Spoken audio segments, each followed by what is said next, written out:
Ciao, sono Fabrizio. Oggi è il 12 settembre 2022, sveglia alle 5:45. Ci troviamo a Gardaland Resort, nella prefettura di Scutari, Albania. Colazione saltata, troppo presto. Alle 6:30 si parte, dobbiamo essere a Koman per le 8:30. I chilometri per arrivare a Koman, il luogo da dove parte il battello che attraverso il fiume Drin ci porterà a Fierze, sono poco più di 40. Dirai, 40 km in moto? Una passeggiata? Mezz'oretta? 3/4 d'ora?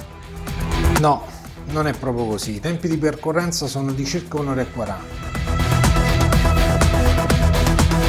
Il fondo stradale è dissestato e pieno di buche e con le moto cariche non sarà una passeggiata, soprattutto col mio Road King.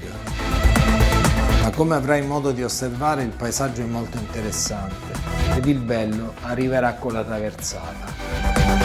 Intanto goditi questa cavalcata e ci vediamo al prossimo episodio. Buon video!